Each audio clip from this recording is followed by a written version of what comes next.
What is the one thing that accompanies the soul after death? The amazing answer to this question sheds light on two important mysteries, namely, what happens when we die and how is it possible to retain memory of our past lives. So let us dive in. Watching all the corruption scandals unfold in India, my mother often remarks, "Why are people blindly rushing to accumulate so much wealth, property and power? After all, none of these things will accompany them beyond death." And she's right. Whatever be our cherished worldly possessions, those which we mistakenly use to determine our self-identity, such as our job, our wealth, home and car, even our bodily appearance, one day when we die, we shall have to let them all go in one clean sweep. We came empty-handed into this world and empty-handed we shall go. However, while we cannot take our material possessions with us, there is one highly critical yet deeply overlooked thing which we do take with us when we die. This thing is our mind. And unless we have attained to samadhi in this life, our mind will accompany our soul after death in its journey onto the other side. This fact has been explained by Swami Vivekananda when he said, "This Atman or soul goes through birth and death accompanied by the mind." It is only because we are able to take our mind, the real storehouse of all impressions with us after death, that an unbroken continuity can be maintained between all our previous births and the current and future ones. But how exactly does the soul take the mind with it after death? The mechanics of this process have been outlined for us by the great rishis of Vedanta. These ancient sages of India witnessed certain fundamental truths about the nature of the universe in the advanced stages of meditative superconsciousness. These truths constitute the philosophy of Vedanta. One of the main tenets of Vedanta is that the soul of every human being is encased in 3 successive bodies. These bodies can be thought of as layers or shells that surround the soul. Swami Sivananda of the Divine Life Society equates this to when we put on 3 successive layers of clothing. The outermost shell is that of the gross physical body. This is the body we most commonly identify with, and it houses the brain and other organs. It is known as the Sthul Sharir in Sanskrit. Behind the gross physical body is an ultrafine, subtle or astral body, also known as the Sukshma Sharir or Ling Sharir in Sanskrit. This subtle body consists of the mind and its components such as intellect, memory, ego, etc. Because the subtle body is a carrier for the mind, therefore it is also known as a mental body. Now, one very interesting point about the subtle or astral body is that it appears as a dim vapor-like duplicate of the physical body, which cannot be seen by the naked eye. This fact has been revealed by Swami Sivananda in his wonderful book Self-Knowledge. Behind the subtle body and forming the innermost layer is the causal body or Karan Sharir. The causal body is unmanifest, and therefore I have not drawn it because it cannot be physically represented.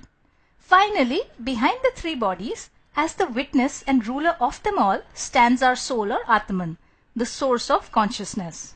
Now, from this little discussion, we have seen that each individual or jiva in Sanskrit is comprised of 4 things: the real self, the Atman or soul, and the 3 successive bodies that encase the soul. Having attained to this knowledge, we are now in a position to delve into the process of death and rebirth. So what happens at the time of death? According to Vedanta philosophy, at the moment of death, the soul and the inner 2 cores separate from the outermost covering of the gross physical body, and the soul, clothed in the subtle and causal bodies, journeys on. Thus says Swami Sivananda, death is only a separation of the subtle or astral body from the physical body. Just as a person passes from one room to another, the soul passes from the gross plane of existence to the subtle. Now, this subtle body or Sukshma Sharir, as we have seen earlier, is the carrier for the mind. Till a person is living, he or she is clothed in all 3 bodies, and the mind is merged with the brain and body.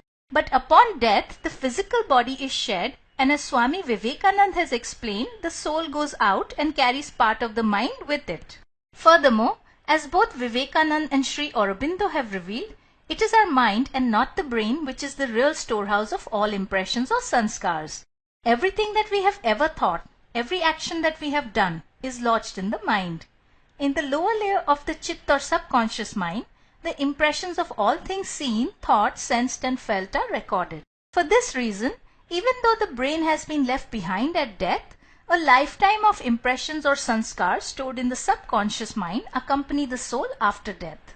What's more, since the same mind has been evolving and traveling with us from birth to birth, therefore the impressions of all lives past as well as those of the current one are stored in the subconscious mind. When the soul takes a new birth, this entire library of past impressions can potentially be accessed by the new brain, and in this way it is possible to remember our past lives. Now, in the normal course of things, these past life impressions remain buried deep within the recesses of our subconscious mind, and therefore most people are unable to recall their past lives. However, in certain special situations, such as when a soul reincarnates quickly without spending too much time in the subtle world, or through hypnosis, or through certain highly evolved yogic processes such as Kundalini awakening, it is possible to remember events from the immediate or some or even all of our past lives. One of the most famous verses from the Bhagavad Gita which captures these possibilities is when Lord Krishna tells Arjun, "Many births of mine have passed as well as yours, O Arjun. I know them all, but you know them not." Even Lord Buddha remembered many of his past lives, including the times when his soul was evolving through animal births. This brings us to the end of our presentation. Thank you so much for watching. If you have further questions in your heart surrounding God, soul, consciousness, life and death, then be sure to visit my website, The Spiritual Bee, at www.spiritualbee.com.